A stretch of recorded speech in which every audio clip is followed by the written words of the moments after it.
Alors nous sommes début février et voici ce qu'il en reste de notre lys martagon. C'est-à-dire on ne voit plus rien pour l'instant, mais tout se passe dans la terre. Donc on attend tout simplement le printemps et surtout on se verra pour sa belle fleur. Hein. À bientôt. Alors nous sommes le 20 mars et voici notre lys martagon avec des belles pousses là, bien vigoureuses. Voilà, on va laisser tout simplement tout ça se développer et profiter de sa floraison. À bientôt. Alors nous sommes le 13 avril et voici la plante qui a déjà formé ses boutons, donc ça va être sympa. Maintenant le petit bémol, c'est malheureusement, là je vois déjà la petite bestiole qui est là, une cryocère, qui malheureusement est un parasite qui est très beau en soi, mais le problème c'est qu'il va avoir tendance à dévorer les feuilles.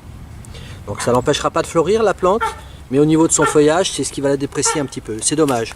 Donc là, il faut faire la chasse à cet insecte, ne pas se laisser envahir de ça en tout cas. Voilà, à bientôt. Alors voici notre lys martagon, nous sommes aujourd'hui le 10 mai et on voit les boutons là qui se forment là aux extrémités. Alors là je suis content parce que cette année, c'est vraiment une plante qui va faire vraiment quand même un certain nombre de fleurs. On n'est pas trop envahi pour l'instant par le parasite, là, par les cryocères. Hein, les feuilles ne sont pas trop mangées. Bon, on va toucher du bois, j'espère que la plante va pouvoir se développer sans être attaquée pour autant. Voilà, eh bien on patiente encore un petit peu pour voir sa fleur. Hein. À bientôt. Alors bonjour, nous sommes aujourd'hui le 4 juin et enfin notre lys en fleurs. Voilà, donc on va en profiter un petit moment.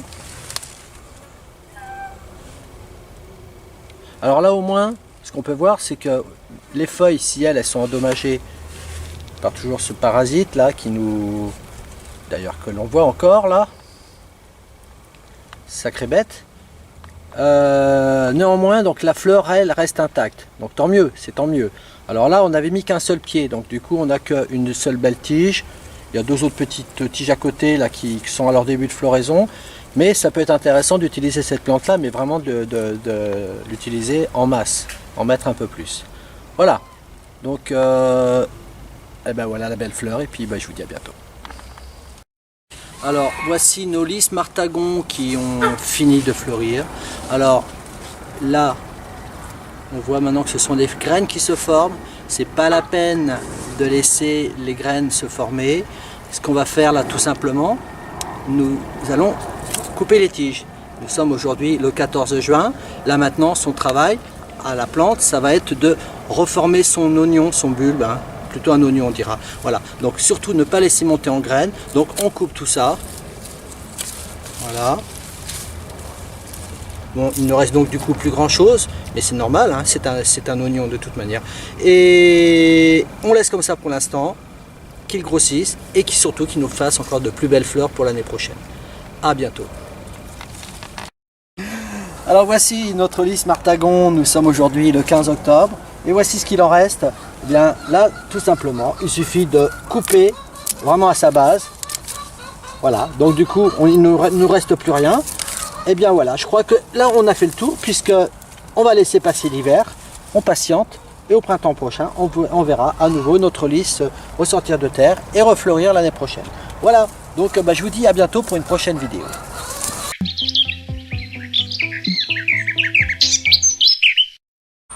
Alors nous sommes fin janvier, voici notre Véronique spicata. Il en reste plus grand chose de cette plante bien évidemment puisque l'hiver est là. Donc là on va simplement pour l'instant se contenter de lui faire un petit nettoyage, de couper les branches mortes. Voilà, rien de plus à faire et on attend le printemps. Donc, je vous dis à bientôt. Alors nous sommes le 22 mars, voici notre Véronique spicata. Eh bien il n'y a rien d'autre à lui faire pour l'instant, hein, puisque là ça y est, elle est bien partie. Il n'y a plus qu'à attendre que ça pousse et que ça fleurisse. Donc je vous dis à bientôt. Nous sommes le 12 avril et voici notre Véronique en pleine forme. Voilà, donc c'est beau le printemps. À bientôt. Alors voici notre Véronique qui, ma foi, est aussi bien partie à se développer. Hein. Bon, j'espère qu'elle ne va pas trop se laisser envahir par leurs voisines. Et on va voir comment ça se développe tout ça.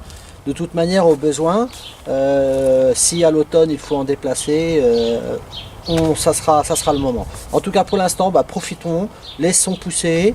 Là, je vois que les boutons floraux commencent à se développer. Et puis voilà, on attend un petit peu pour voir leurs fleurs. À bientôt.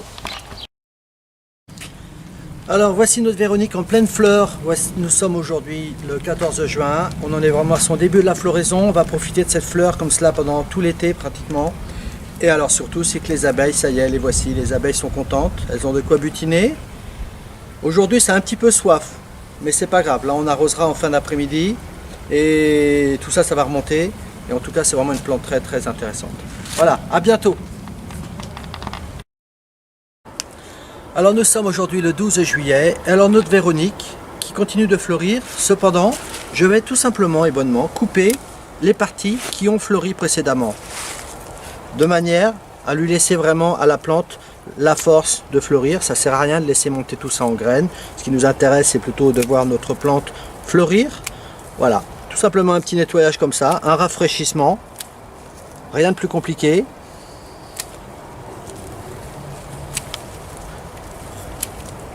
Voilà, à bientôt. Alors nous sommes aujourd'hui le 16 août et voici notre Véronique. Alors qui n'est pas bien jolie aujourd'hui parce que tout simplement elle a attrapé donc, la maladie qu'on appelle de l'oïdium. Ça tout simplement parce qu'on a une succession de pluies et de moments de chaleur, de forte chaleur, de soleil qui fait que malheureusement la plante donc là est atteinte de cette maladie. C'est pas la catastrophe. De toute manière la floraison était pour ainsi dire terminée. Donc là ce qu'on va faire, là eh bien moi je vous propose, vu l'état de la plante là, c'est tout simplement de la rabattre. Voilà, de manière à ce que celle-ci puisse s'étoffer, se développer à nouveau. Voilà, et ben on se voit plus tard. Hein. Alors nous voici aujourd'hui le 15 octobre et notre Véronique, on va aujourd'hui tout simplement la tailler.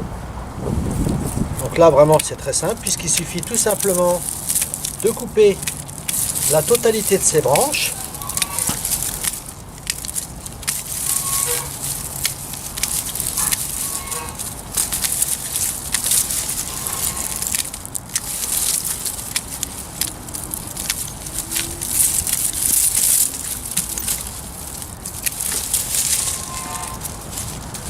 Voilà.